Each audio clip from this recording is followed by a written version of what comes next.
Welcome back to Landman Now, podcasting the profession, brought to you by the American Association of Professional Landmen.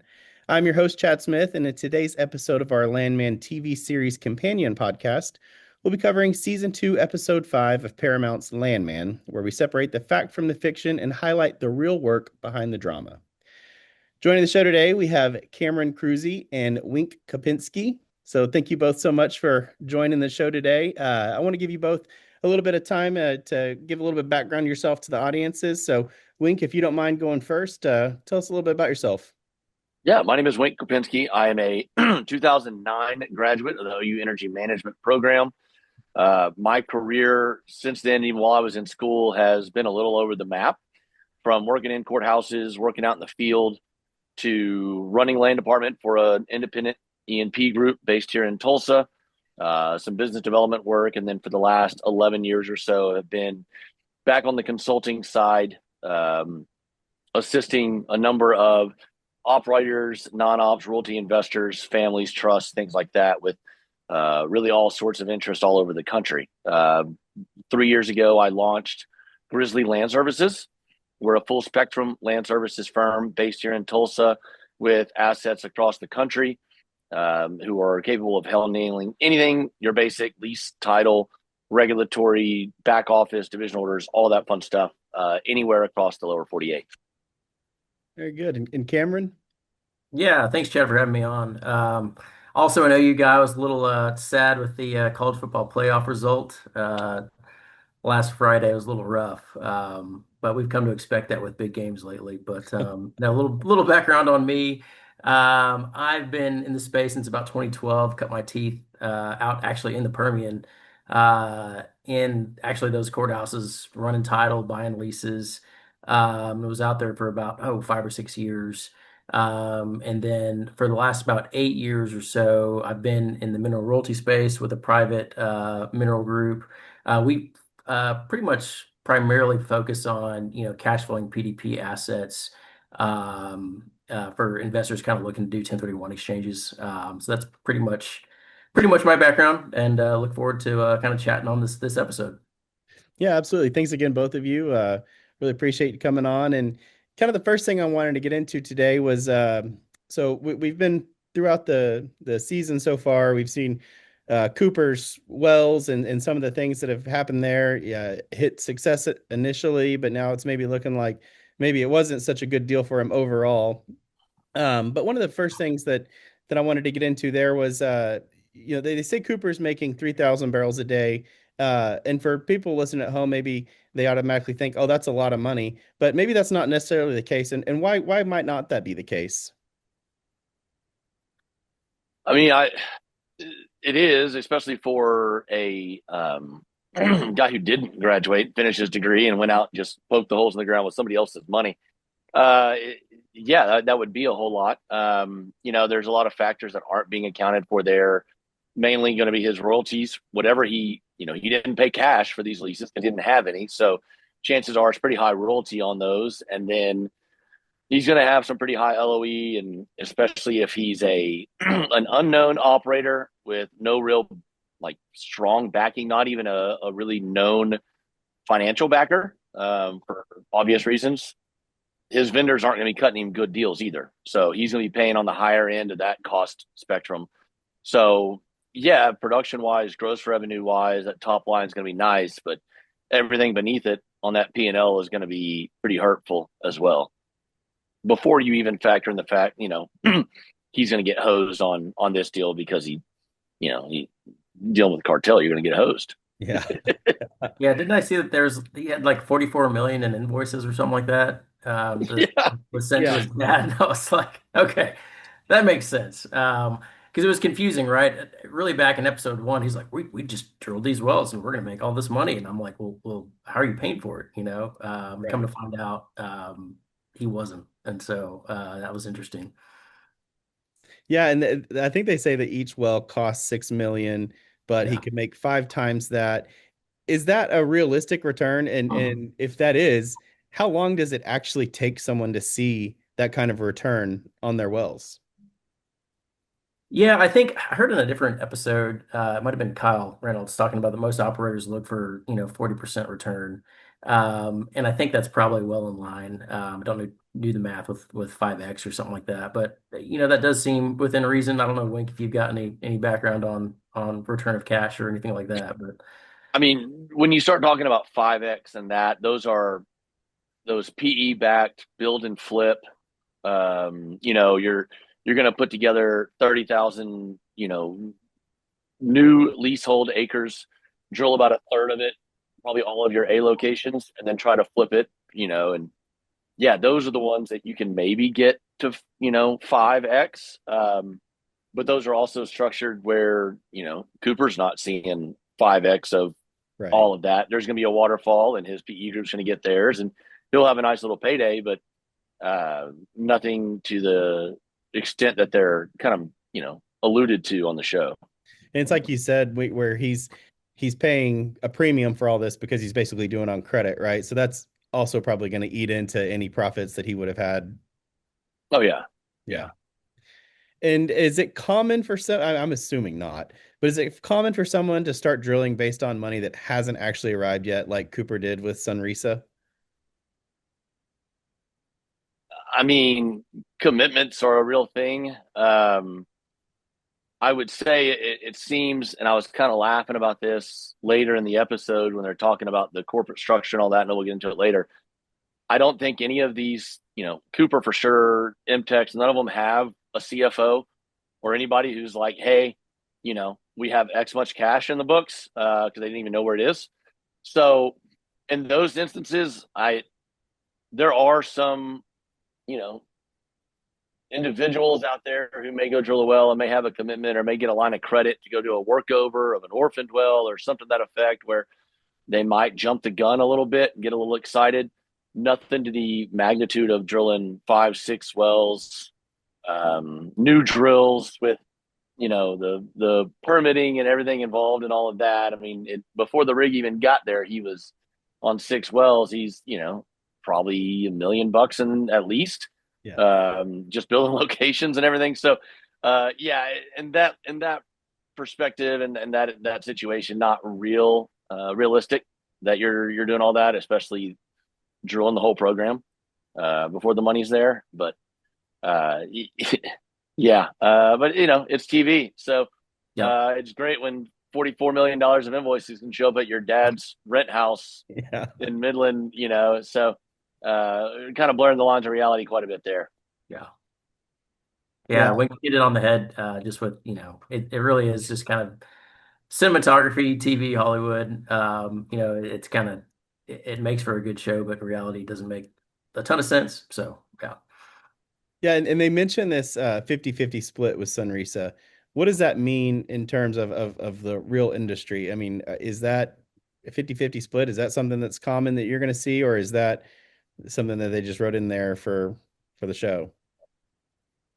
You got to look at your JOAs and see kind of what those percentages are. I don't know that 50% is that common. Obviously most of it's 75 for the working interest divided between the working interest partners. If you're farming it out, they have the, you know, whatever it is, third for a quarter or something like that.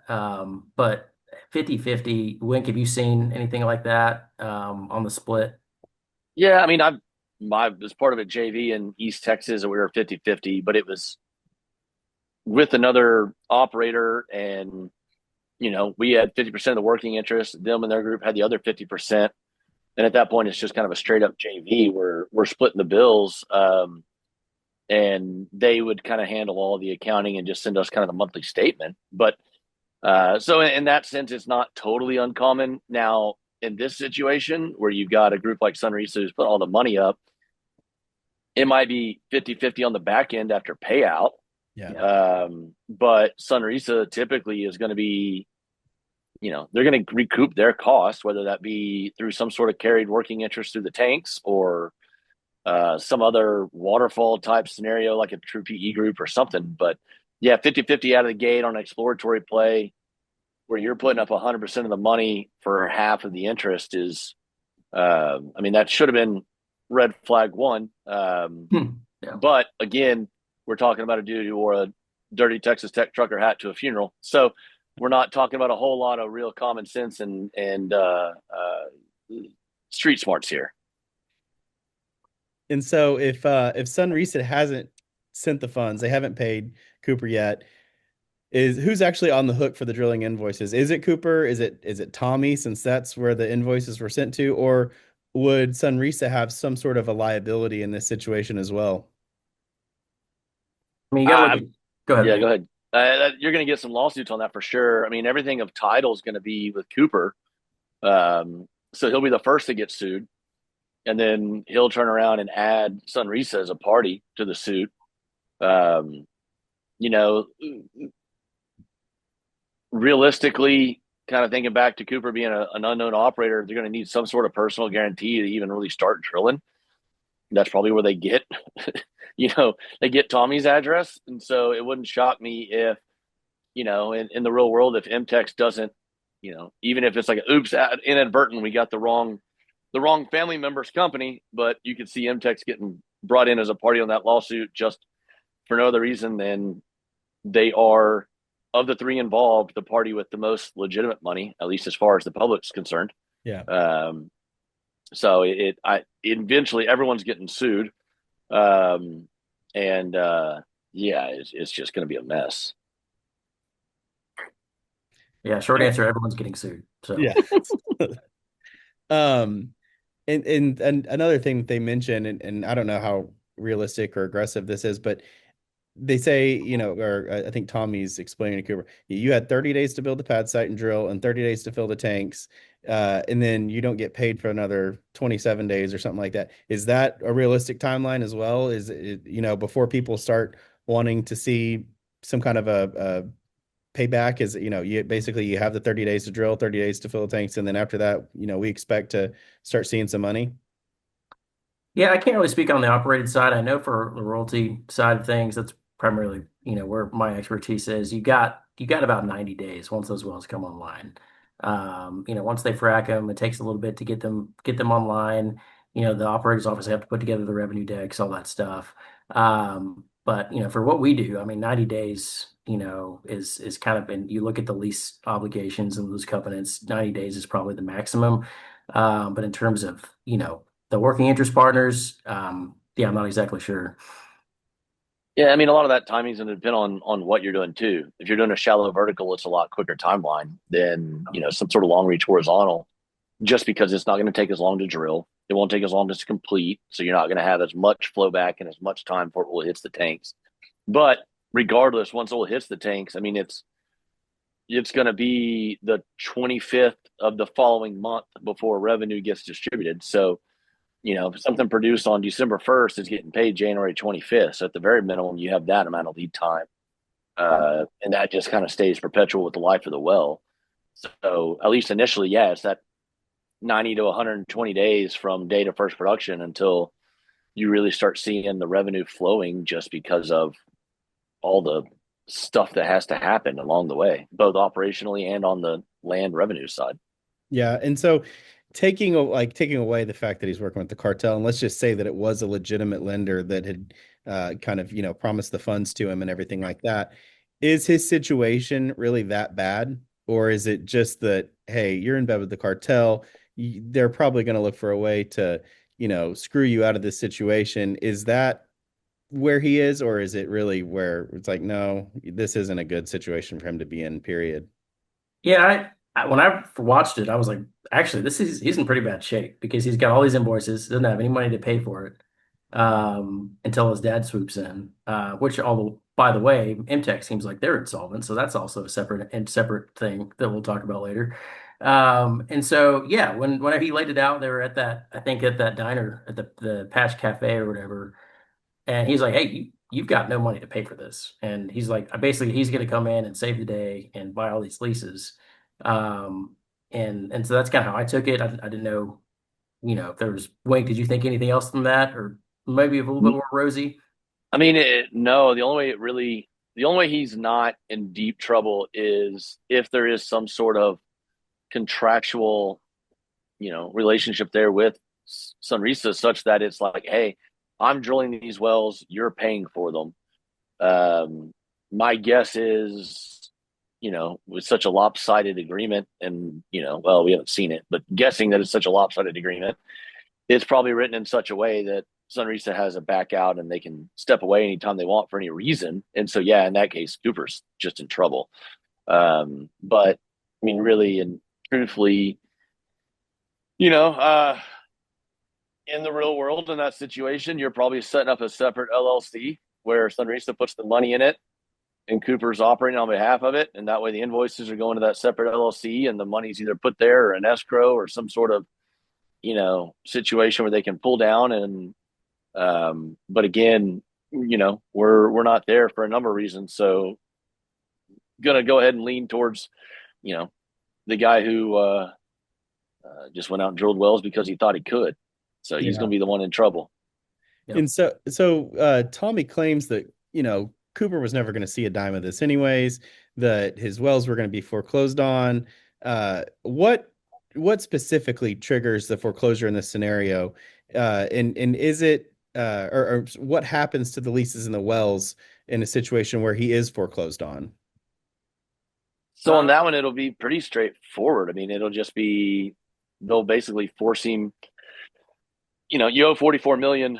You own a mid 90s pickup, so you're not going to get there. Yeah. So they're just going to foreclose on you. You're going to have to turn it over, and you know, in theory, say Cooper did set up some sort of entity where those leases went into, and not just his name.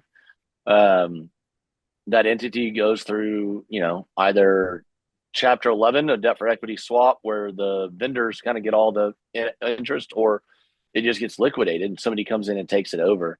Sure. Either way, I mean, if the wells are as good as they're supposed to be, there's not going to be any real concern about, them getting orphaned or anything like that. So your mineral owners hopefully are fine. But again, just looking at the business practices that got us to this point, who's to say that they were ever really going to be properly paid to begin with? Yeah. Um, and so I'm kind of looking forward to seeing how that shakes out, just because there's a number of ways that it can go, and none of them are pretty, but there are a couple that might work, just probably not in Cooper's favor. Yeah. And I had a little bit of a, I guess, experiential note on that, just in terms of, again, on the royalty side. We actually had a royalty asset up in Montana that a company went Chapter 7 on, which you rarely ever see. We owned underneath all those units. The reason why it was so expensive, they're actually trucking out the product. There's no pipeline up there, so the takeaway capacity was terrible. Um, but they did, I think, in terms of the insolvency, another company just bought them for pennies on the dollar and stepped into their shoes, and so that just continued. So I think that's probably what would happen here. If it wasn't MTEX, it would be somebody else. Yeah, and so Tommy basically tells him, "You're going to come work for me. MTEX is buying your leases. We're going to take care." I mean, Cooper doesn't sound like he's going to see really any of the real profits from that, right? He's going to be a salaried man at MTEX now. But what do you think's happening? I mean, is Cooper is he being robbed of this in this situation, or do you think it's more Tommy trying to teach him a lesson, or is it more just a damage control situation? Hey, we just need to wash our hands of this situation. You're involved with the cartel, blah blah blah. What do y'all think is the kind of the overall the lesson that to be learned here? Yeah, I mean, I think his dad's coming to at it from a protection standpoint a little bit, is what I got from it. I don't think he's being screwed because I think, again, he's kind of up a creek at this point. I think really, he's definitely had a great idea in terms of finding this shallow, oil field that was kind of, conventional stuff that was, I'm assuming, just for example's sake, say it's like platform stuff up in, Andrews or Gaines County versus, Delaware Basin. Um, so I think his dad was trying to help him out. I don't know if he was trying to teach him a lesson. I think he was just trying to say, hey, this is a great idea, but you had no idea about how the business side of it actually works. And so I'm trying to just give you a clean lease and kind of go forward from there. But Yeah, and it doesn't really strike me much as the type of "let me teach you a lesson, Dad." Yeah. I think this is more of let me save your life because he has firsthand experience with these guys and knows exactly how serious they can get if you go sideways and cross with them. And so I think it's more of a, hey, I'm in a position to literally save your life here and keep you out of trouble. So that's what we're going to do. You're going to come work for me. You'll learn how to do this the right way. But yeah, you're never going to see a dime from these wells that you drilled. Yeah. Which And stinks, right? But yeah, and so what is he? I mean, is he giving up anything in that? I mean, it sounds like he wasn't really ever. It sounds like Tommy was right. He wasn't ever going to see anything. There wasn't really a way for him to turn it around. But is he? I mean, should he just be thankful at that point? I guess that he's out of this situation. I mean, to have the cartel not knocking on your door anymore, I think he would be pretty thankful. So, Yeah, on paper, there's losses there, right? Because in his head, it's a 50-50 deal and everything's great. But in reality, yeah, you just need to, hey, you learned something. Now you've got people are going to remember you because you found this deal, but just be thankful that you'll be around to be remembered. Yeah. And so the next thing that I thought was pretty interesting in this episode was the insurance situation. There's a shorter scene, but I felt like it packed a lot of information where Tommy meets with Cammy, the attorneys, and the accountant at the MTech's office in Fort Worth. The accountant starts going through, where the missing money is, and he says that MTech's has an insurance company that's basically holding the money. So at a high level, what is captive insurance, and why would a company like MTech's use it as opposed to a more traditional insurance? I actually don't have a lot of background on that, so I wouldn't be able to answer kind of captive insurance exactly. It seemed just from what I was getting between the lines that I mean, it looked like Monty had a bunch of shell companies. It was trying to basically avoid, taxes as well as he could, and was kind of moving assets between those shell companies and the insurance. Policy was maybe a vehicle to be able to do that. But that's just my kind of real basic understanding of how that all happened. Yeah, I kind of want some more background on this attorney who set all this up because again, I mean, MTEX is clearly a single shareholder, sole member corporation here, right? Because there's all this stuff going on that absolutely nobody knew about within the company, which is odd. And again, it's like apparently there's no CFO, Hmm. and then you kind of start realizing it's like, okay, you know, was Nate the only attorney on staff before, and like, did they only have the one? You start kind of realizing like maybe this whole thing is organizationally speaking not very well built. And it does kind of seem like it's a big house of cards that, he was kind of just a wildcatter trying to stay.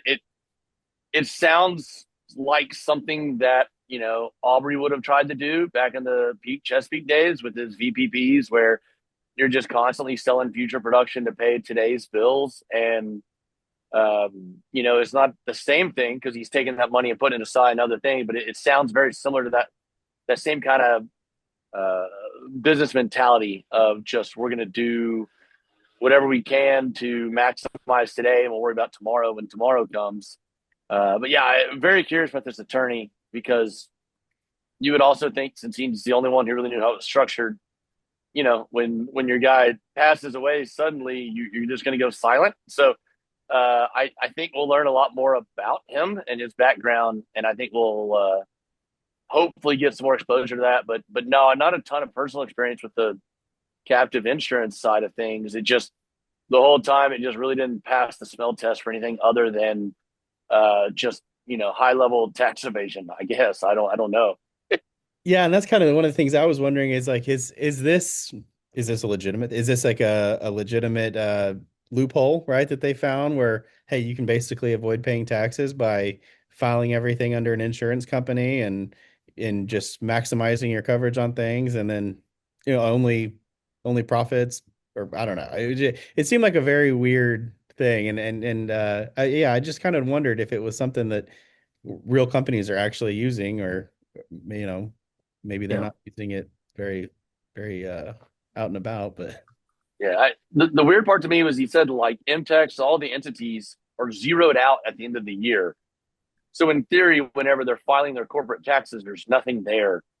Yet the guy who owns it all is a pretty public figure at this point and has a ton of assets to his name and theory. I don't know, maybe it's all so it seems like it's some like it has to be some sort of legitimate. I don't know. Maybe one of these days I'll hit it big and be able to find out firsthand and I'll let you guys know. But yeah, as of today, I really don't know.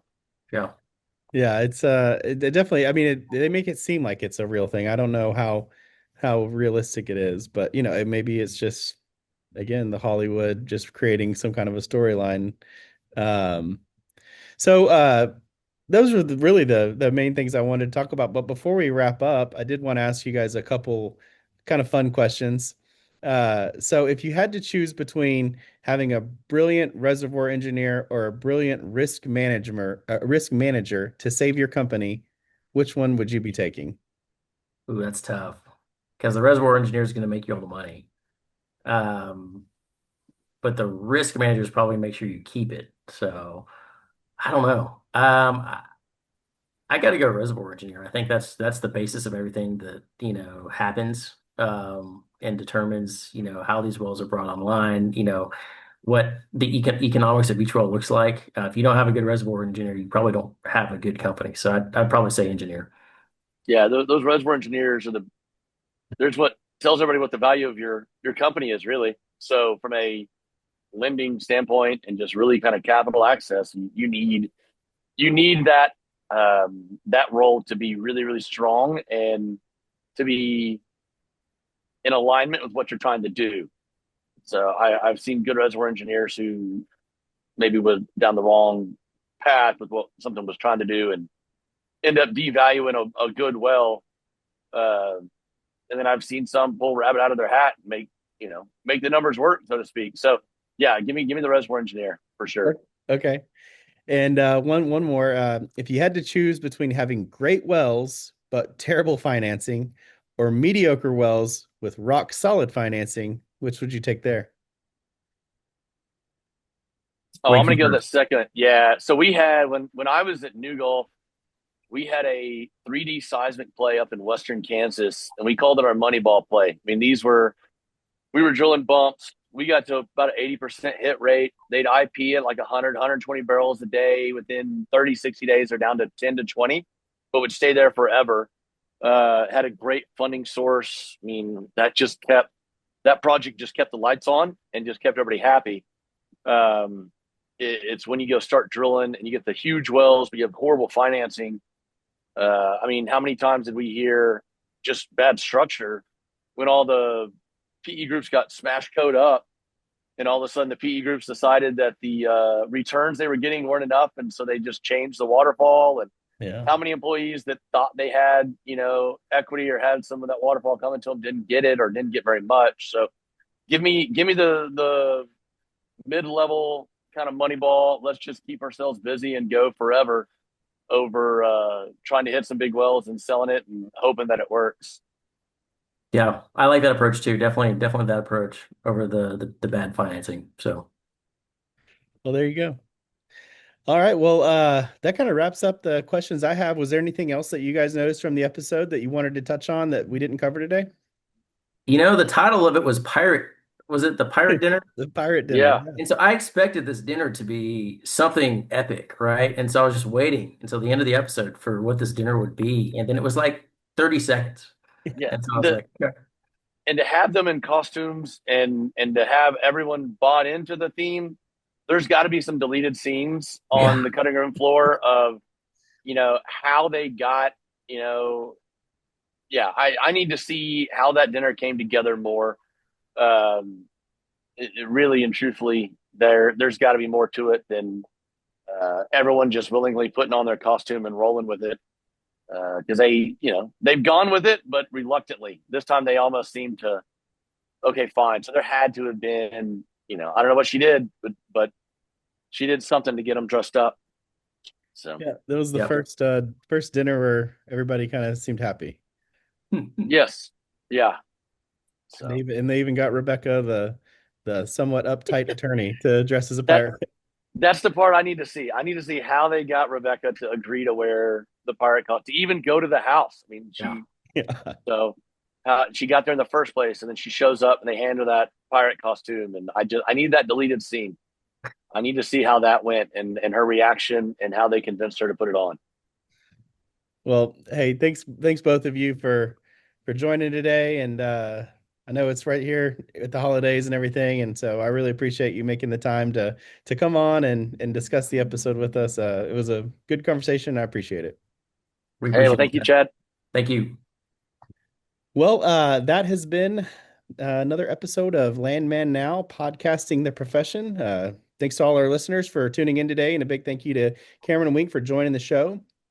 If you enjoyed today's conversation, please be sure to subscribe so you don't miss any future episodes. And if you want to learn more about APL, our resources, or membership opportunities, please visit landman.org. Until next time, I'm your host, Chad Smith, and this has been Landman Now, podcasting the profession.